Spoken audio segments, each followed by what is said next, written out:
ఈ పండగకి కారపూస ఇలా చేసుకుంటే ఎక్కువ కాలం క్రిస్పీగా ఉంటుంది, చాలా చాలా టేస్టీగా కూడా ఉంటుంది. ఫస్ట్ అయితే పిండి కలుపుకుందాం. శనగపిండి జల్లెడ పట్టుకోవాలి. జల్లెడ పట్టుకున్నాక 1 kg శనగపిండి, తర్వాత అరకిలో బియ్యం పిండి జల్లెడ పట్టుకున్నాను.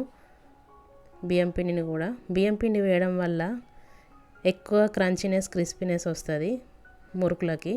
తర్వాత సరిపడా కారం వేసుకోవాలి. వేయించిన ధనియాల పొడి వేసుకోవాలి.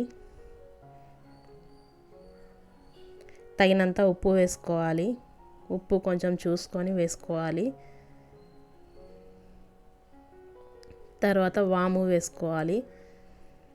వేసుకొని అంతా కలిసేట్టుగా కలుపుకోవాలి. కారం కానీ ఉప్పు కానీ సరిపోకుంటే పిండి అంతా కలిపాక మళ్ళీ టేస్ట్ చేసుకొని చూసి వేసుకోవచ్చు.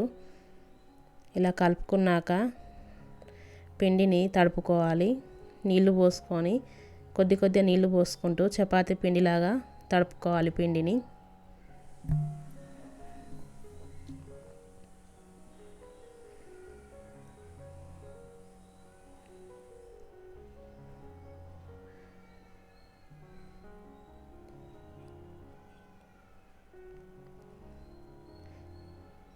పిండిని ఇలా కలుపుకోవాలి.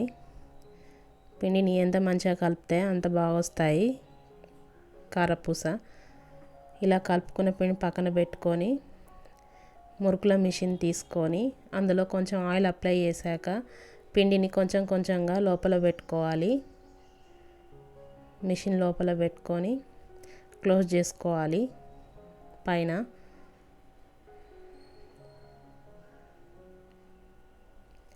ఇలా లిడ్తో క్లోజ్ చేసుకొని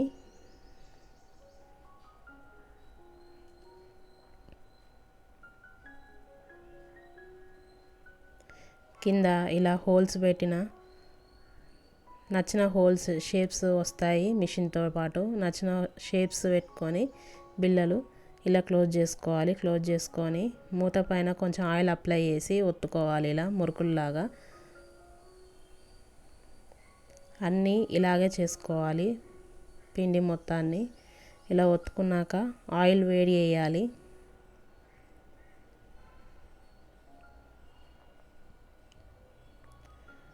ఆయిల్ వేడయ్యాక వేసుకోవాలి. వేసుకొని కాల్చుకోవాలి కారపూసని.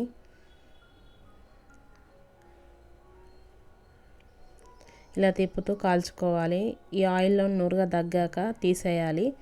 అంతే, ఎంతో సింపుల్గా క్రిస్పీగా ఉండే కారపూస ఇలా ఈజీగా చేసుకోవచ్చు. ఈ పండగకి ట్రై చేయండి, చాలా చాలా టేస్టీగా ఉంటుంది.